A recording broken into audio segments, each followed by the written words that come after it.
In today's episode, oh my, it is juicy. You're going to absolutely love it. We talk about all things visa, tax residency, all the nightmare and headaches that we've been having, and why I'm currently in Australia. We also review the unemployable property event that just happened. We give you some incredible tips on networking because if you are standing on the side of an event that you have paid for and got yourself in the room, what are you doing? Gently, kindly, said with love. And lastly, we talk all things property to pinnacle. And if you don't know what I'm talking about, then you need to watch the latest season of Bridgerton. I'll see you inside. All right. Hello. I'm wearing a hat today like you, Katie. I just want to be more like Katie. Hey, well, girls, here we are. Everyone's changed their hats too. We've gone to a little bit more neutral looking. We've had the black, we've had the red, and now we're in the nudes. But I'm pumped to hear about what you've been up to, Brooke, because there is some stuff going on in the world which is very relevant to what you've talked about multiple times on the pod. Yes. So, I mean, as you can probably tell, I'm not in Bali, even though I have a beautiful Bali looking tree behind me. I'm in Australia, if you can't tell by the fly screen. So yeah, we had to very quickly exit Indonesia. So we left last night. We're in Australia probably for the month because we are having to change our visa around. I'm going to take you back to the very beginning, shall I? Because I feel like there's probably a lot of entrepreneurs or even families, Australian families, who are like, I don't want to live in Australia anymore. And setting yourself up offshore is so difficult. And there's not one clear person or company or place you can go to get all of this information. You really have to figure it out on your own. And I truly believe the government has done that intentionally because they don't want people doing this and finding out a way to not pay tax. So it's been honestly, a nightmare to try and sort this out in a way that's not going to bite us in the bum later.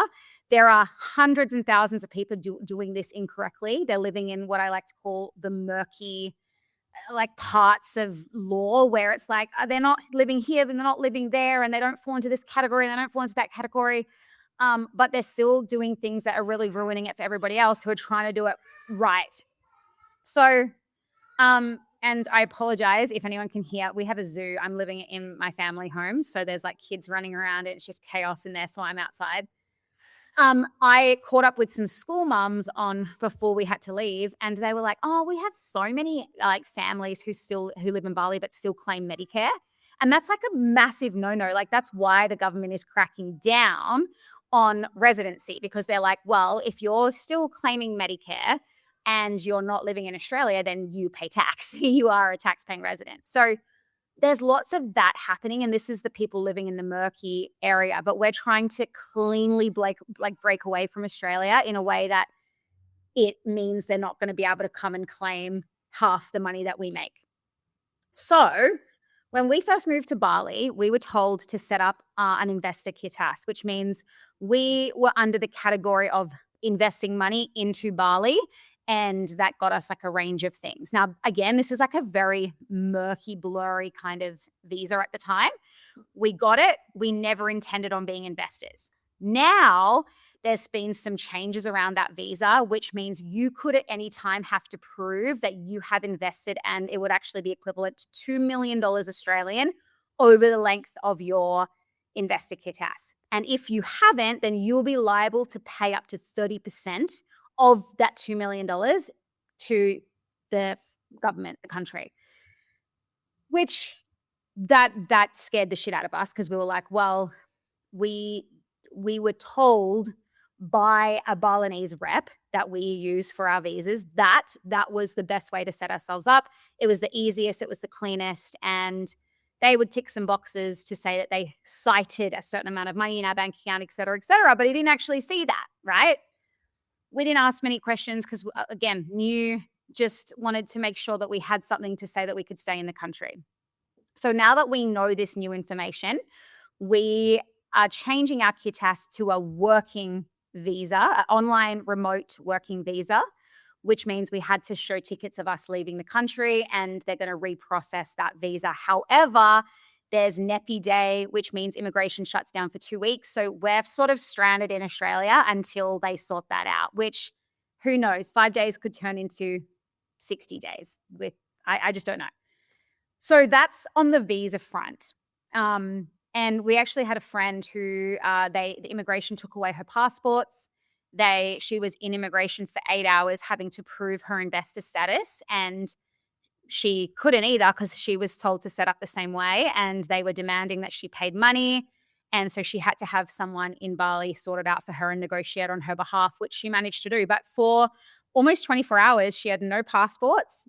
She was away from her family, her husband. Like, it was really scary. So luckily for us, it hasn't got to that point yet. And we've now done the appropriate changes to our visa. But it just shows you how quickly and how on top of things you need to be when you are, you know, living in another country. Immigration laws can change at the drop of the hat. And if you're not across them, then you could land up in immigration having to defend your position and prove your residency and the fact that you're actually upholding the standards of your visa. So big lesson. That is insane, and I can only imagine, with a family, how scary that must be. But I'm just so happy to hear that obviously you are doing it right, because later on, when she sells is absolutely worldwide and absolutely smashing it, you would hate for this to come back around. So I am so glad that you're doing it right, and I know that, you've been in touch with lots of different professionals, which I think is such a great strategy. Obviously, we know we need to pay for the right help, but you've said that it's kind of taken quite a lot of professionals. So why don't you tell us about that?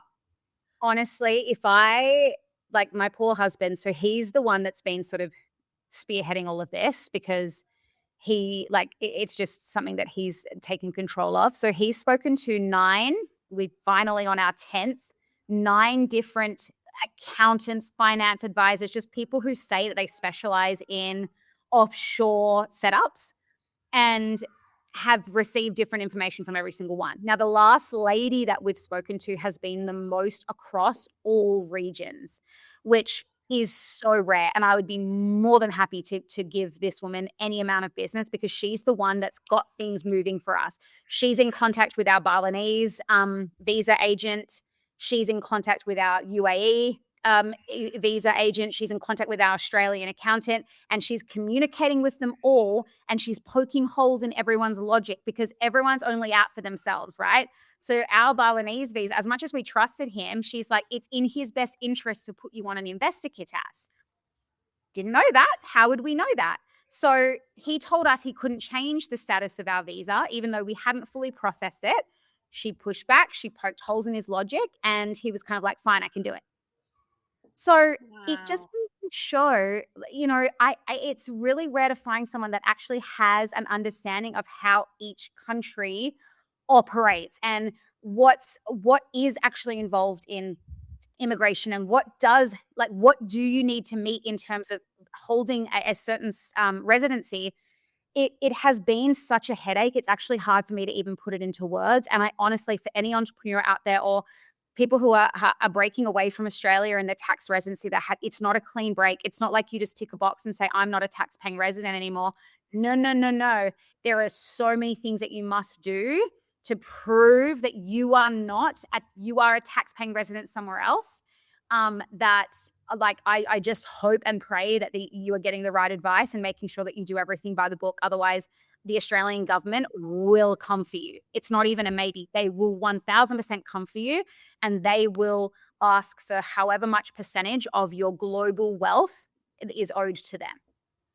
Now, And the so I Indonesian think that name. So sorry, just one more thing. What we've just learned in Indonesia, if you don't set up in the correct visa, the Indonesian government can actually say, oh, you owe us 30% of your global wealth. So we also don't want that. That's literally why we moved out of Australia. So now we're back to considering the UAE as our residency. And through this amazing accountant that we're working with, I don't even know if she's an accountant. She's like everything. She's a lawyer, accountant, financial advisor. She's just like literally God for us at the moment. She is advised us that that's the best way to do it as well, is to set up your residency there, to have a company set up in the UAE, which actually not she sells. It's going to be another company that she sells pays, and that's how we're gonna be set up. Then we only have to pay 10% in Bali, which thank God. And so with all of the crazy things happening at the moment, missiles being dropped, I'd love to get your thoughts on Dubai. I know that obviously you were also looking at investing there. I guess just getting your overarching opinion on, the recent circumstances that it is now under. So it's obviously a really scary time. It really is. And it's a really black and white reminder that the UAE is still in the Middle East. It's in a very what's the volatile area. Now, I do know a lot of people there that are like, the way that the government has handled the situation has been flawless. One of my friends, actually, she just posted a video of herself out on a jet ski, and she's like, just for everyone who's thinking, Dubai is a war zone, like a zone right now, this is how I'm spending my Monday. And so she has talked endlessly about how incredible the government has been in face of like, terror and what is actually happening right now. But I think for me, it's like a scary reminder that it is still in the Middle East, and it is between very volatile countries that you can see what happens when they just decide to press a few buttons. Like, it is very, very, very scary. In saying that, I think now is the best time to invest in Dubai property. So we are still bullish on doing that. The only thing that we actually have to do is get back to Dubai to set up our residency. And obviously we don't intend on doing that until it is safe to do so. So that's sort of where we're at. My And opinion of Dubai has probably only gotten more. I'm more impressed by what I've seen, and especially around just like the evacuation protocols, like the fact that they're very quick to act. It's like, okay, this is a threat. This is what we're doing. I feel like all of their citizens would be feeling, despite feeling very vulnerable, feeling very safe and under the government's the I think the challenge for us over here is that we don't know what is real and what isn't. With the AI effects, you can see just everything popping up and you kind of question, like, is this video real or is it not? And I think I have sort of heard that around, that the locals of Dubai actually are feeling safe. But it is so hard when we're in Australia and in Bali and we're seeing all of these clips to actually depict, like, what is bloody real. I mean, for me, regardless, a missile coming in, regardless if it's debris off a missile, like, I don't think I could personally feel safe there. But, we're not on the ground and we're not in the reality of what's actually happening. So it's interesting that your friend's out jet skiing. I've heard that story, in multiple different areas. So what's your kind of take on it, Viv? Yeah, I mean, I was gonna say it's been a real mixed bag because I've got some friends living there. I feel like everyone does at the moment. On one hand, I had one friend freaking out, and she actually came and managed to get a flight out and came and stayed with me. But she said there were only like 40 people on her flight, so obviously not everyone's worried about. And then on the flip side, I had another friend who was out having a coffee at a cafe and just being like, it's really not that bad and it's chill, and you can hear things being intercepted. So I don't know. It's probably just depends what information you're consuming, or what's in front of you at the time. So mixed bag, I guess, but we'll see.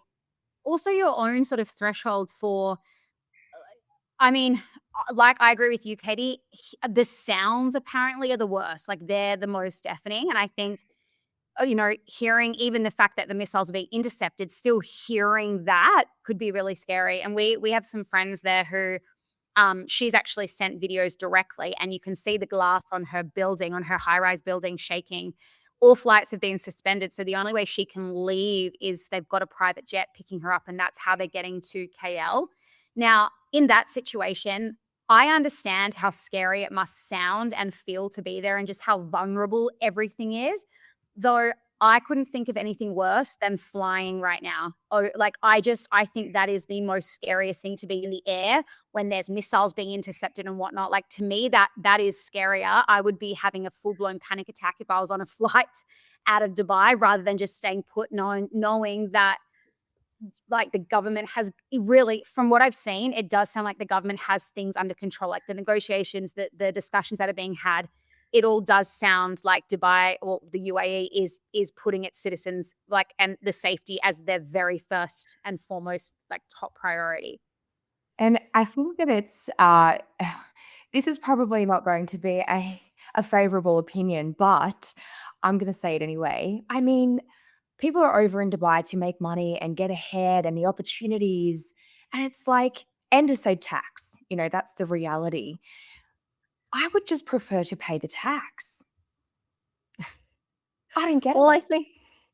I think it's a trade-off, right? Like, I guess at the end of the day, it's nice to know that you've got an Aussie or a Kiwi passport if shit does hit the fan. And in my head, I'm like, God, that's a good reminder of having an emergency fund or cash saved, so that if you do land in one of those situations, you're not faced with, I can't afford a flight out if I wanted to, or just give yourself some kind of flexibility. But I think that's exactly what it is, Katie. Like, it's all, everything is a trade-off. I think you can't have everything without something. So yeah, it's just what You're you choose to talking do. about the noise of a missile coming in. It's like, oh my God, I couldn't even imagine that. It's like, you know what? I'll be staying home in Australia and I'll be paying the goddamn tax. Thank you very much. But who's to say that? I mean, yes, we've never had anything like that happen in Australia, but who's to say that it's not going to or would? And would our government respond the same way? And I'm sorry, based on how we've seen them respond to COVID as an example, like, do we think that they would respond as how we've seen them respond in the UAE? Like, we just don't know. We don't know. But I will say, when we landed in Perth, there was a plane landing from Dubai, an Emirates flight, and the news crew were out the front, and we were obviously the perfect people for them to grab, because my son ran up to my dad and gave him the biggest cuddle, and then my dad's rubbing my belly, and he's like, "Oh my God," and we're hugging, and there's a few tears being shed, and the news crew's like gathering around, and they're like, "Oh, tell us, guys, how does it feel to land back in Perth?" And I just looked at him and I was like, "Yeah, it feels great." But I was like, "We live in Bali." And he was like, "Damn it," like, "Fine." And then just like walked away. Like, he couldn't get that emotion that he was really looking for. And I was like, "I'm not giving that to you either." Like, there's no way that I'm going to pretend that, "Oh, thank goodness we're back on Aussie soil." Like, nah. I was like, "We live in Bali. And yeah, it's good to be back, but I'd rather be in Bali personally." Like, uh, I guess it just depends what you're comfortable with. Like, that's why they offer 0% tax, because they need to, attract people there somehow. So depends what you I like. honestly, my final word that I will say on this is, if despite everything we're seeing happening in Dubai, it the Australian government and the way things are set up here does make it extremely, extremely difficult for you to get ahead. It really does. And so I don't think, like, personally don't think, I don't look at Dubai as a long-term play, but as a way to get yourself ahead so that you can live a life in Australia that feels like you're winning and feels like you're successful, I think is so worth it. Like, that trade-off in the interim to have a life that you would like to live in Australia, rather than struggling paycheck to paycheck, which so many Australian families are. So, yeah. You're also not even living in Australia, Brooke, so it makes sense that you're not paying tax in Australia. Like, that's it's awful. You would think so, but I mean, this is the thing. I've seen such a different side of the ATO and the Australian government that I'm like, they really just don't give a fuck. They just want what is owed to them, and they will do whatever it takes to get it. And I'm kind of just like, that's just so bullshit. Like, you're going after the wrong people here. You really are. Like, we're not doing anything wrong. We're not even living in the country. We pay everything, everything. We don't use Medicare. Everything we do, we pay for we pay. We pay. We're not rorting the system here, which they are assuming that we are. We're not doing that. We've Mm. moved our life. We do no longer reside in Australia. So, like, the fact that they're trying to, and they're not, by the way, they haven't actually like tried anything yet. But we just got advice from a lawyer, an Australian lawyer, who was like, "Be very careful, because your UAE business that you've set up for she cells, the Australian government can absolutely claim 30% or more than 30% of your global wealth because of your Australian company." And we're like, "Why? How?" Like, that's not, I mean, there's all Americans paying to our UAE business. That doesn't even make sense. Like,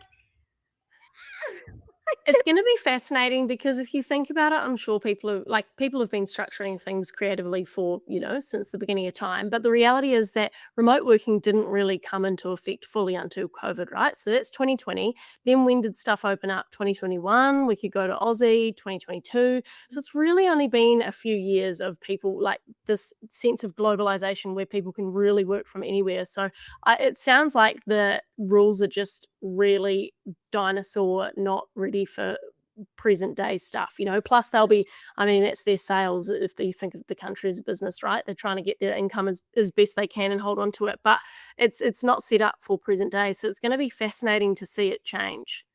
And you got to remember, they don't want you to know this stuff.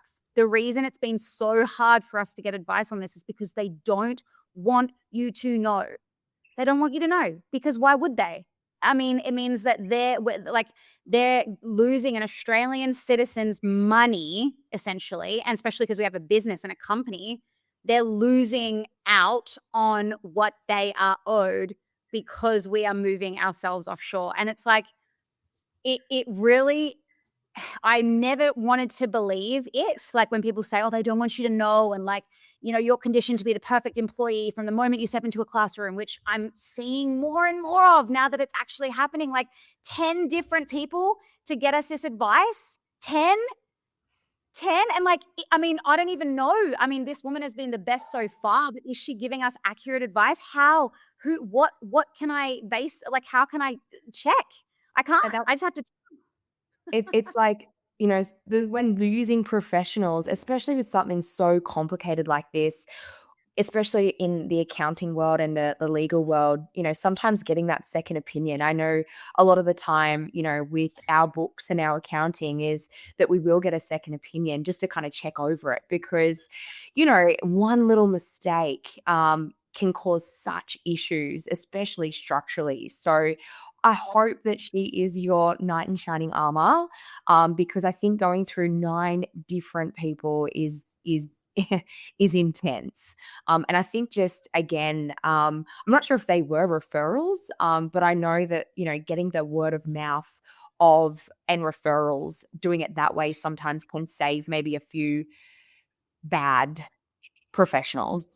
Well, I'll tell you what, if anyone's in the scene for wanting to start their own business, that is the best idea. If you can help entrepreneurs, business owners set themselves up so that legally everything checks off, far out. You would be paid an squillion to do it because the amount that we've had to pay for advice that's been incorrect and from so many different people who will refuse to communicate with each other. And I mean, I understand Australian accountants, they obviously understand Australian law and Australian like legislation, like Australian immigrant, like that's what they understand. They're not actually supposed to understand any others, but then who do you go to when you do want to understand that? It's honestly like, yeah. Anyone out there looking for And business ideas? from Right. from the accountants that I know, talking about tax advice is probably most of their least favorite things to do. So I'm not surprised it took you 9 different people, but like you say, someone will be able to make money out of it. It's such a good opportunity, and the world will catch up. Um, when we, I want to touch on that other thing we've got in our notes. Wow, what a segue. Katie, you're at an amazing event in the weekend. Oh my god.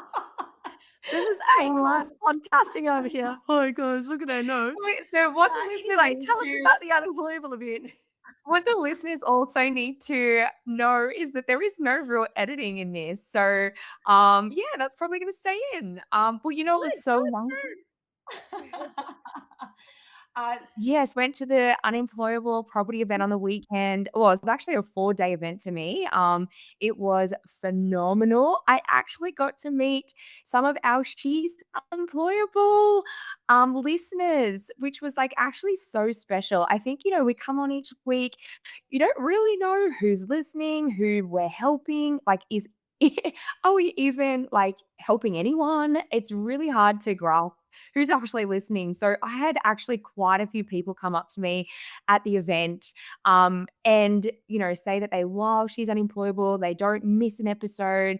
And it was actually both females and males, which I found quite interesting. So shout out to Michael. He was actually one of the first people to approach me, and he was like, I don't miss an episode. I love what you guys are doing. I love hearing the female perspective. So it was actually just really nice to put, some faces to some of our listeners. And again, a reminder that, hey, we are actually helping people with what we're putting out there. So yeah, I loved meeting some of them in person. That's so cool. I love that. You sometimes forget because, I mean, we just see each other each week, but it's nice to know that we're actually having an impact on people's lives or they're listening. They might take something away, a female perspective. I actually had some She Sells girls in the room at the Unemployable Property event, and they actually messaged me about, Katie's so beautiful. She's so nice. I was like, oh, good on you for going up and saying hello, or even just like being in the room. I love that. And It was how was your talk, Katie? Because you and Tim spoke, right? Yeah, so we sort of shared our kind home story, and we talked a little bit about joint ventures because we, from the coaching, actually got into our first joint venture, who is now a business partner. And yeah, we sort of got up on stage, we shared our story, a little bit about what we're doing, and talked about joint ventures. And I just cannot tell you the support in the room. So just getting like-minded people. I think there was over 350 people in the room.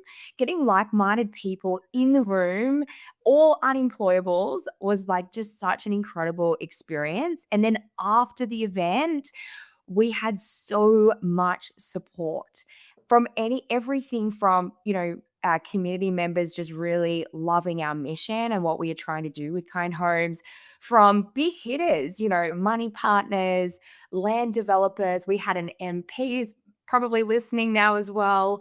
Yeah, we had loads and loads of support from all different types of people.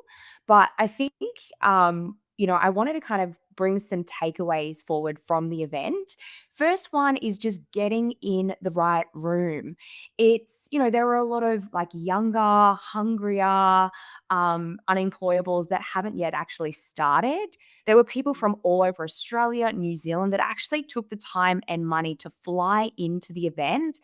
I think that I've just loved seeing these young, hungry, unemployables who had not yet started their journey. And I met a lot of them, and they had, spent the time and money and bought the ticket and actually made, that effort to come in. So it was a great reminder, let's pay to get in these rooms where we actually get to meet and mingle with big hitters. There was some huge big hitters in the room. So that's probably my first takeaway. The second one, which I'd love to get your opinion on, and your advice on, is networking. Because, sometimes networking can be such a scary thing, very daunting in the breaks. And I think because we shared our story on stage, a lot of people were coming up to me over the course of the couple of days. You froze for maybe like 15 seconds. Oh my God, I'm We so sorry. realized to try and bring you back. It Look, worked. sorry, guys. Look, I don't know exactly where I was, but networking, I met a couple who had flown in from country Victoria, and they were like young, hungry, they just started, but they were really nervous to network. And I could sort of see them in the corner. And I went and spoke with them. And I just, oh my God, like they were just young and hungry, but they were like, look, we're just really nervous about approaching people. So I sort of gave them a few tips on the night, and I think it's really hit home because they'd sent me a big thank you message after the event, because that one moment at the event, me giving them some tips, giving that, bit of encouragement, they had just such an awesome time. And I wanted to kind of share a few of the tips and then also get your tips, because I know you guys will be incredible networkers. So the tips that I sort of gave them was, give a compliment. I noticed, a lot of people coming in approaching me at the event led with a compliment. I loved your story. I loved what you shared. So I think leading with a compliment is a great tip. Also, one that really stood out for me was someone had actually done their sort of research before approaching me, which was awesome. I thought was a great reminder. They were like, "Oh, great job," but I also seen that you guys are building 16 homes in Portland. I'm from Portland, and blah blah blah. So I think it was a great reminder that if you actually do a bit of research on that person before approaching them, because now I'm like, I gave them so much advice and help, and if they reached out to me, I will do anything I can to help them. And I think the third tip is really in the follow up. If you are out networking with people, it's all well and good to be able to approach someone in person, but the work actually starts for me in the follow up. So, for anyone listening who was at the event, if you did meet someone and you did, exchange numbers or contacts, make sure you reach out to them and actually book something in and follow up. But I know, Brooke, you would be just an amazing networker. Do you have any kind of tips for us? Dying to talk right now. So, yes, I do have a lot of tips. My first tip is you have to give yourself permission to get uncomfortable. If you want to witness the magic of being in the right rooms, then everything needs to be left at the door. Who you were, who you've practiced being the most, needs to be left at the door. You need to walk into that room and aim to get uncomfortable. That is the aim of the game in that room. You should be talking to anyone who scares you. You should be having conversations that frighten you, because the doors that will come off, like the doors that will open off the back of that, I can't even explain. So that would be my first thing, is actually give yourself permission to get uncomfortable, to do the things that might make you cringe, or the back of your hairs lift. Back of your head lift, you know what I'm trying to say? We're on fire today. The next thing that I would say is you have to be willing to ask for help. If you're going to go into a room and stand in a corner and hope people come up to you, what are you doing? Said with love, said with so much love, because honestly, that is the opposite of what networking is. Networking is you literally going to have conversations with people who you wouldn't actually get a chance to before being in that room. So if you've invested in flights and you've invested in a ticket and you are standing on the side of the room, you need a very gentle slap across the face, because honestly, you do with love, of course, but seriously, what are you doing? You're not going to actually walk out of that room a different person if you're going to stay in the corner. Aim to 5 people. Actually give yourself a goal and be like, right, at the end of the day, I'm going to meet 5 different people and I've had 5 different conversations that just, you never know. Seriously, one of my biggest life philosophies is you never know everything you want is on the other side of a conversation. Everything. So it's who can you start a conversation with? Yeah, that would be my 2 biggest things. Get uncomfortable and actually be willing to ask for help and have conversations. Yeah, and I think off the back of that, what I really liked, the gentle slap across the face. Oh, soundbite that one, Stuart, because that's hilarious. But I would say if you're the kind of person sitting there wondering, oh my God, but I don't know anyone, it's going to be so scary, that actually puts you at an advantage, because if you are solo, people are way more likely to come up to you. So even though if I go to something solo and now I think I'm quite practiced in wandering up to randoms, but at the start, man, it's hard. You're like, oh, well, YOLO, let's just do this. Hi, I'm Viv, what's her name? How did you find that? Referring to the last talk. Or like, Katie, love your story, love your shoes, where they're from. Oh, just the most random stuff you can think of. And eventually, and you will find, once you start to force yourself to talk to someone different every single time, that you end up just clicking with certain people. And I like what you said, Katie, around, people had invested lots of time and money to get places. I remember when I started in business, and I would go to different random networking events, and some were kind of hit and miss, and maybe you'd meet one person you thought was hilarious. And I think that's all part of the journey. But I will say that if you want to do something specific, like if it is property, paying to be in the room just automatically levels up who you're talking to, and you will end up speaking with people who it's just very intentional. So it's it's always a good return. And in terms of the follow-ups, I am a fan of either online. If people have a LinkedIn, I post there quite regularly. So that's always a good way that I know that I'll be able to stay top of mind for them. But then, secondly, I will make an effort to catch up with someone for coffee in person. Like, I caught up with a lady, Jane, after the unemployable boat party because I thought she was just great. And it's not to get anything like from a person, it's just genuinely if you have a connection, it is so easy to stand out if you Mm. just go and have coffee. Honestly, half an hour, that's it. That's it. But you will end up building a bigger connection with someone, and it's just not that hard either. Can I actually give everyone a communication tip? Um, you can take away the power of feeling something, especially a negative emotion. If you're tying being nervous to a negative thing, like, oh, I'm so nervous, I can't go and talk to everybody. The way you take that power away is by letting the person know. So if you get enough courage to walk over to someone, you can actually say straight away, hey, I'm feeling really nervous right now. So I'm probably going to say a bunch of crap. Immediately, naturally, what I'm going to do as the person you've come to is I'm going to hold space for you and I'm going to make you feel so much more comfortable. So take its power away by just naming it and putting it out in the open. If you try and hide that nervousness, people are going to think you're weird because you're just going to be like, hello, Katie. And then I'm going to be like, why is this person being so weird? Instead of her just being like, hey, look, I'm so nervous. I don't even know what to say, but I just wanted to come over and say hello. Boom, boom, no more power to it. Oh, I That's love so that. That is smart. so good. That's an awesome tip. And I would also say when I was at an event a couple of weeks ago, I was chatting with someone who was solo, and I said, "Hold on, I'll make us some new friends." And I just lock in on the eye contact and go, "Hey, how are you?" And really go after them. But what I find is that everyone's nervous and everyone's in the same situation. So if you say, "Hi, how are you?" someone's like, "Oh, thank God someone's talked to me." Like, "Oh, thank God. Oh no, I don't feel weird about it." So just know that everyone is thinking it, even if they're the most confident person in the room, it can be such a relief to someone if you just say hi, and it is as easy as that. And normalizing the emotion is so good as well. So like if someone then feels safe enough to drop their shoulders and go, "Oh my God, thank God that you've spoken to me." It's like, cool, now you've named it together. You can assume that every single other person in the room is feeling the same way.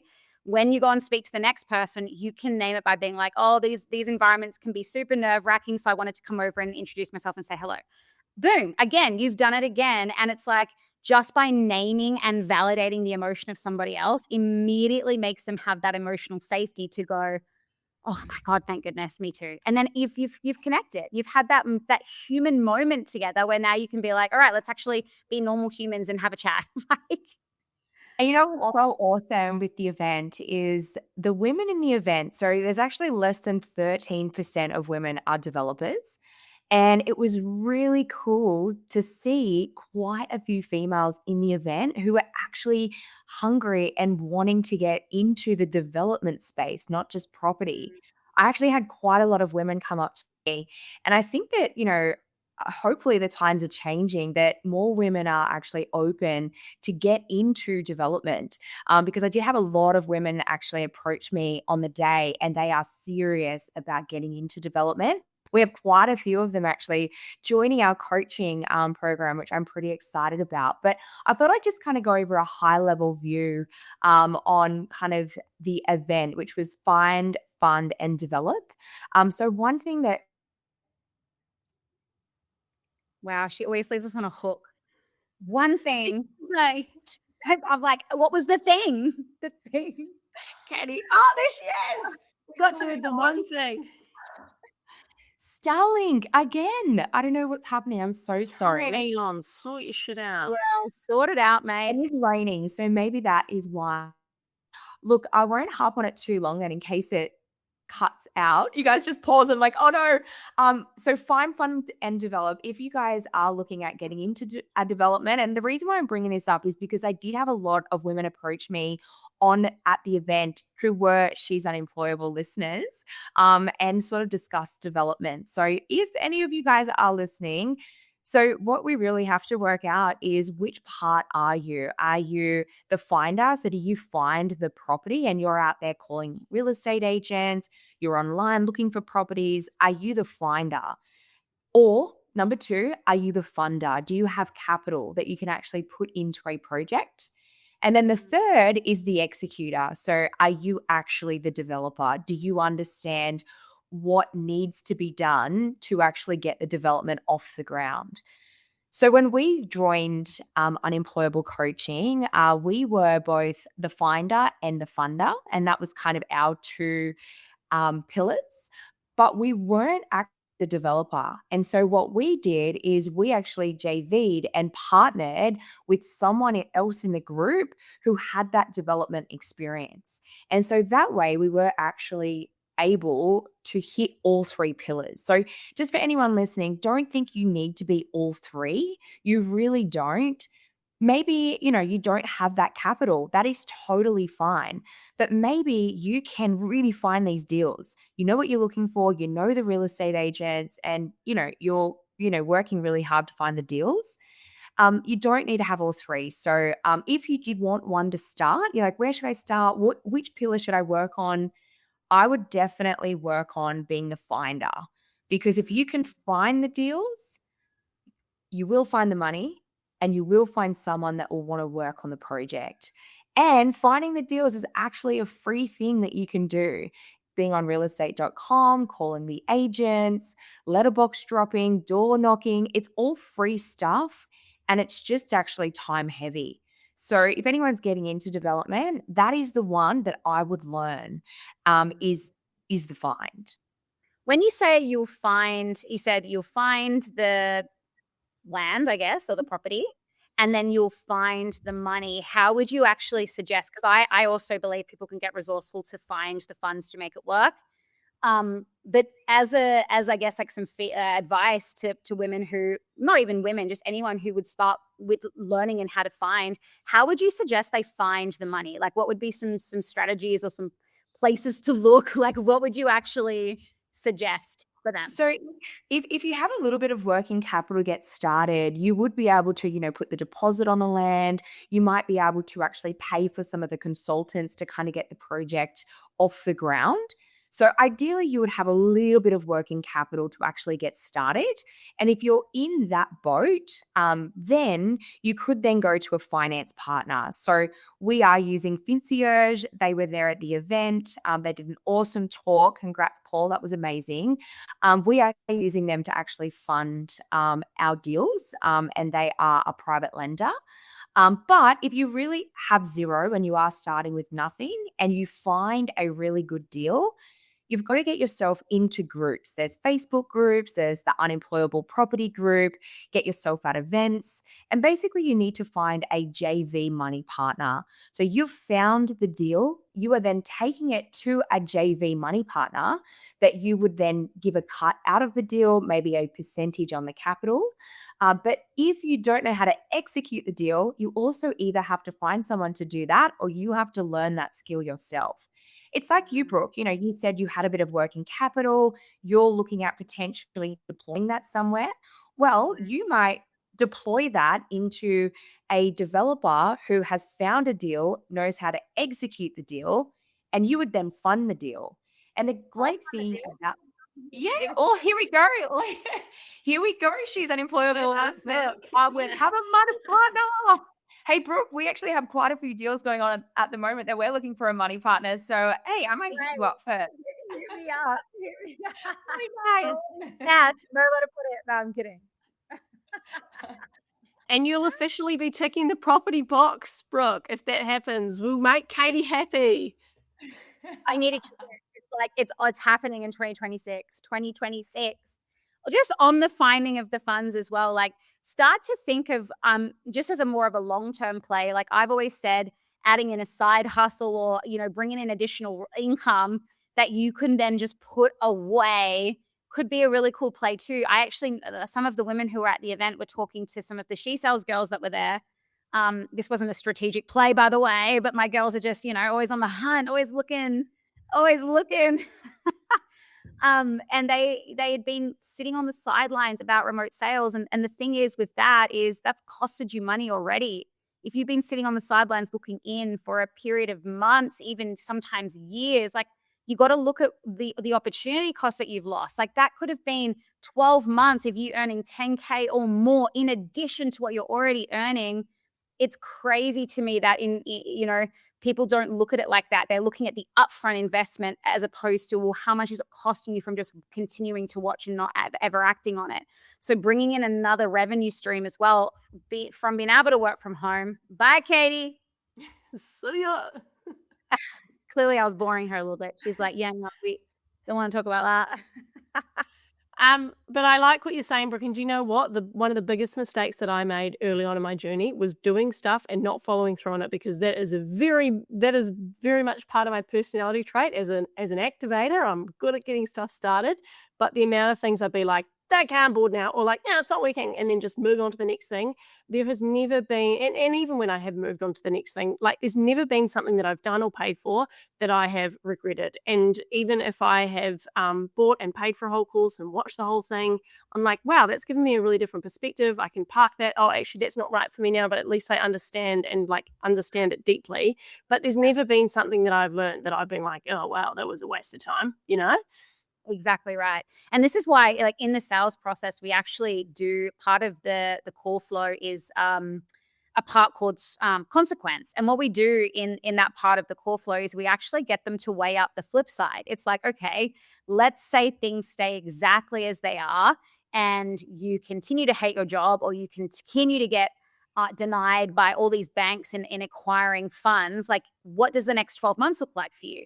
And it forces them to go, holy shit, that has a cost too.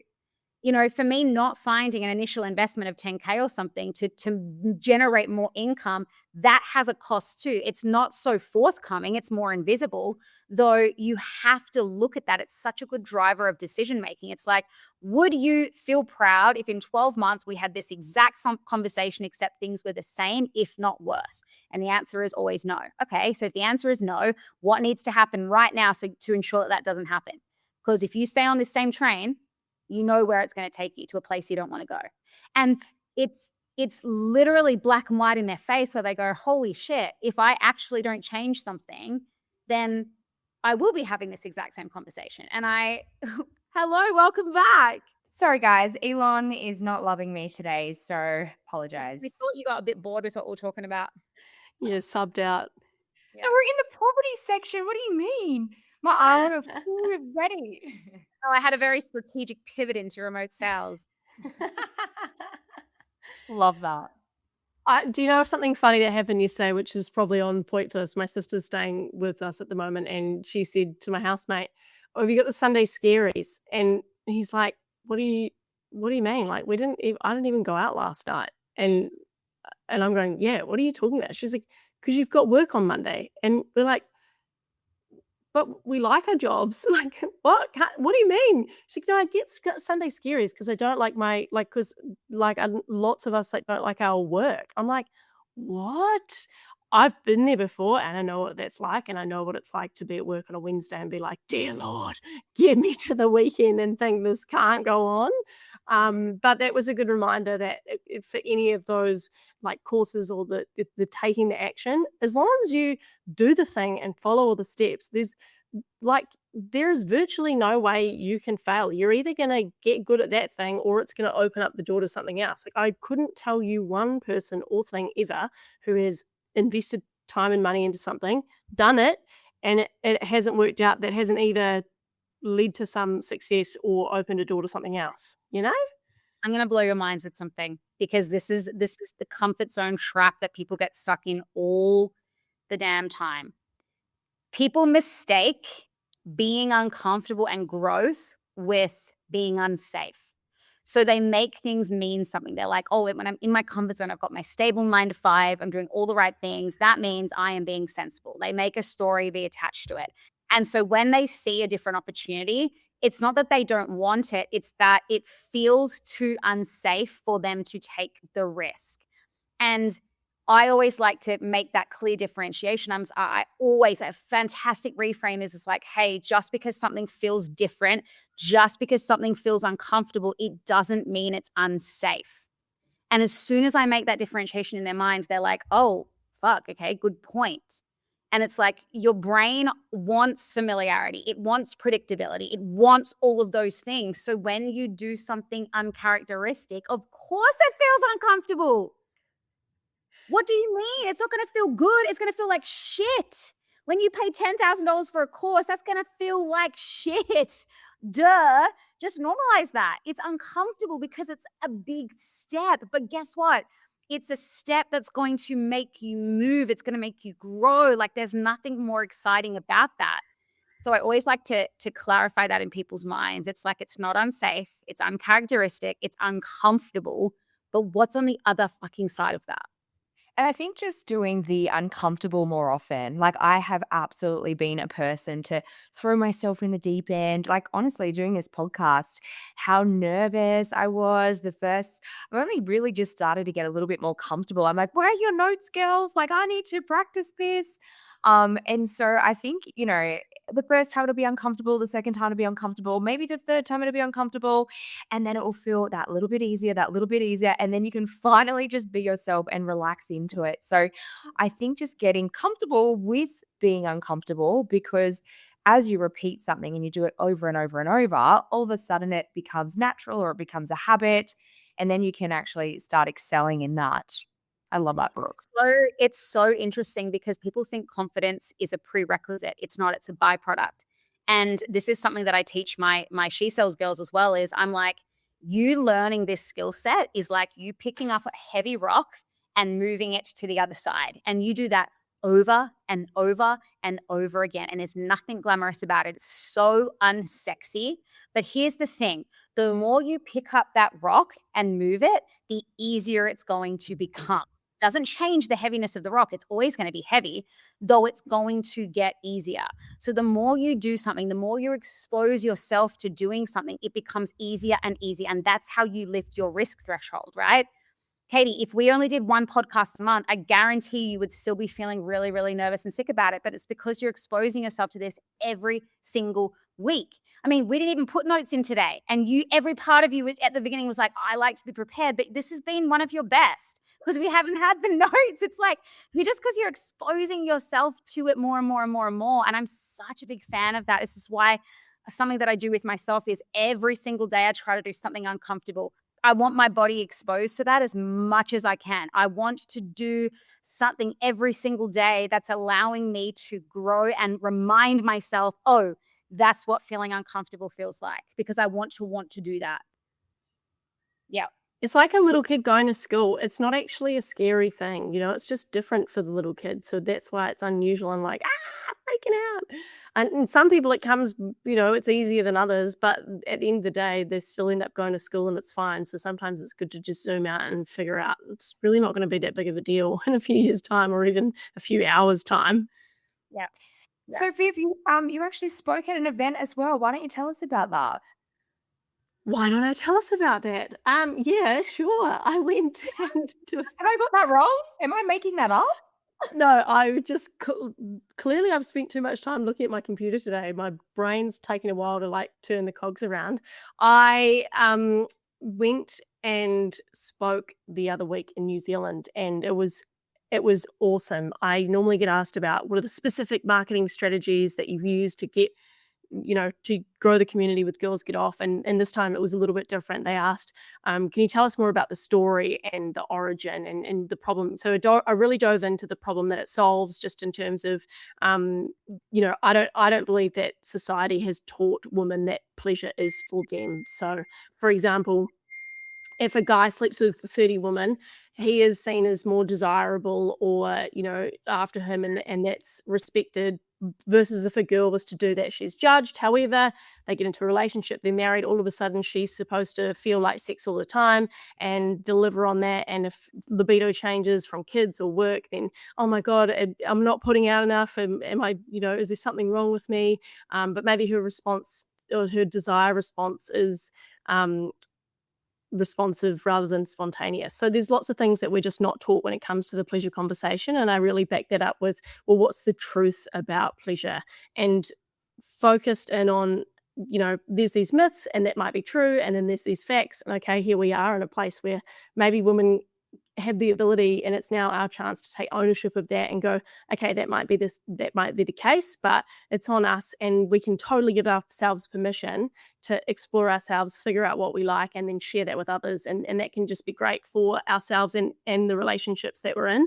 So that one really hit home, and it was very cool. I think one of the things I was reminded of in that situation was traveling to regional New Zealand does take a full day either side. So where I'd kind of been like, oh, I love the organization. Yeah, I'll give, we'll work out something special for you. I was then reminded, holy shit, this is like 2 days out, like travel time, and a whole other day's planning for like a new talk, different to what I'd normally do.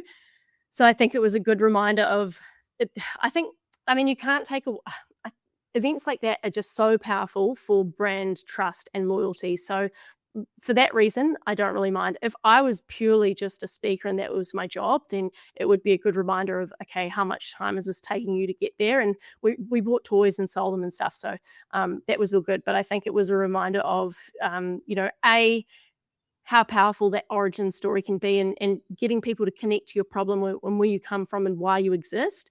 That being that relatable just cements your brand so strongly in their mind. And I know that we'll have made some like loyal super fans from that audience who will be with us for the rest of time. And then on the flip side was just a reminder, you're still selling, at the end of the day, regardless of what you're working on, time is money, baby. I was like, oh, I was pushing out some hours on either end of those, travel days. So I think that, like, just based on what you're saying there, we all fall into this trap where we think, oh, they know my story, they've heard my story, like, but that is such a deadly trap to fall in, because how dare you think that everyone has heard your story? And I know even for me now on podcasts, when someone asks me for my story, I kind of roll my eyes and I'm like, fuck, like saying it again. And that's such the wrong way to look at it, is because like what new ears am I reaching? Like who can I inspire with this story? And maybe I can refine it and I can make it better, but you should learn to tell your story a million different ways. You really have to become a master at telling your story. It is so, so important for, like you said, brand building and trust. But also, just quickly, I don't know if you're watching the new season of Bridgerton, but this is a prime example of what you just said about women not being educated about even just climaxing. So in this one particular episode of Bridgerton, she asks her husband, she said, do you think it's bizarre that we are yet without child, or however they speak? And he goes, no, we've only been married for a year. And she goes, yes, but I really thought I'd be bearing child now. And he said, she goes, am I doing anything wrong, or is there anything I could be doing to help this along? And he goes, well, when you reach pinnacle, that is supposed to help, right? And she has no idea what reaching pinnacle actually means. So she goes to her mom and says, Mother, what is reaching pinnacle? And the mother literally goes bright red. She gets up, she sends all of the maids out of the room, she closes the door, and she tries to explain reaching pinnacle, what it actually means to her daughter. And she says it like atrociously. Like, it doesn't make sense. She's literally like, well, it's this feeling of unique closeness, and it's just a beautiful reckoning of. Yes, and then they just, like, pick up their glass and kinda turn to the side, but I was like, in just you explaining that, it's not, I mean, I personally did not have my mother sit me down and be like, "Well, let's talk about the pinnacle." There is such a lack of education around how to do it, what it is, what it should feel like if you haven't done it, how you can do that without feeling dirty and all of that. So I take my hat off to what you do, because I'll it's so needed. I'll add one more part in there, and it follows on from that. So, as a result of us not having conversations as society, it means that often that education comes from things we've heard or things we've seen, often from porn, which doesn't depict the actual reality. It's like, okay, it's a rom com versus real life on Hinge, in your dating life, and a lot of it is, that only more than 80% of women need constant clitoral stimulation to reach orgasm. It's normally depicted that it's penetration porn. And one of the things that I asked our audience the other day was, do you feel comfortable? Oh, sorry, do you find it difficult or awkward or uncomfortable to ask for what you want in the bedroom? And 80%, over 80%, it was more like 85%, said they sometimes or always find it awkward to ask for what they want. So I said, how does it feel? Give me the situations. They're like, it feels like talking about sex with my grandparents. It feels like the worst thing in the world. It feels like asking my boss for a raise. It was like, it feels like torture. Like, it was just like the worst thing. There was like the 5% of people who were like empowering. And then the funniest thing was that I said, all right, guys, your turn. How does it feel when your partner tells you what they want? They're like, hot, hot, hot, please more, please tell us. Oh my God, give me the answers to the test. So I'm like, there's this huge disconnect. And I believe the reason for that is because we haven't had the conversations.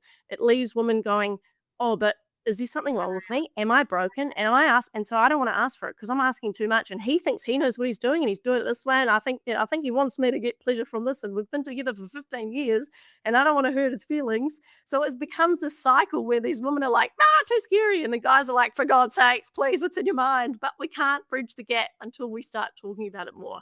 Fucking talk about. Oh man, I feel so seen right now. It is very uncomfortable to have that conversation. I would 1000% agree. But Oh, why you use this? for a rave? That is Yeah. hilarious. I wish I've got to make everyone anonymous, obviously, but I wish I could just put a video up of like the screeds. Like, you get the humor of the community comes through. It's hilarious. But I said to John, like, there's no reason that asking if you want what you want in the bedroom shouldn't be like asking for a drink of water or a cup of tea. Like, there is nothing different about asking for something in a different room in the house. It's just because we've told ourselves there's something wrong with us, or there's something, You should make a game, like a deck of cards that a couple can do together, and the questions are literally written on the card so that it's a prompt that you can do together in the bedroom. Love it. Huge fan. Writing that one down. Right, no, I'm not even joking. That would be so incredibly helpful, because it's not like, it's all well and good to be like, we need to have these conversations, but I think the hardest part, just like getting yourself to the gym is the hardest part. It's starting the conversation. Like, what do you say? Hello, can we talk about sex? Hello, can we talk about reaching pinnacle? It's like, that's the fucking weird hard part. But if you're in the conversation and there's a little card that's like, what do you enjoy the most in the bedroom, or how can I pleasure you the best? It's like a little prompt, a little conversation starter to just get it flowing. I personally would buy that. If you want something along those lines, if you Google the yes, no, maybe list, there's one on our site. There's quite a few around. The yes, no, maybe list means that you can sit down with your partner and both separately go yes, no, maybe, tick the boxes, and then you come together and you kind of compare notes on like the A to Z or 100 different things that you can try. And obviously the most important part there is that when you do compare lists, there's no judgment and you're ready to have a good combo. But that can be a good starting point before we bring out a deck of cards. I have a strategy of goal session, as in we have like a goal session date. Maybe I need to change that up. Hey? Yeah, you need the spicy edition. Oh my God, I thought you meant you do that to plan like your sex life. Oh my God, teach me. Maybe I need to have a weekly let's talk about sex date instead of our goal session dates. 100%. Put that on the agenda. It's in the plan. Spicy segment of our weekly She's Unemployable podcast. I think that would. And you know what? Started. The out of the podcast, it's property to pinnacle. Yes, I love it. Oh my God, Katie, you're doing the intro today. It's you get yourself do something uncomfortable. That is fucking gold. Is it written down? Is there a script? Is it structured? Yes. Oh no. It's prep time. All you need to say is, in today's episode, we go from property to pinnacle. If you want to know what I mean, you better listen. There it is, guys. That is the end. That is the end. Good stuff.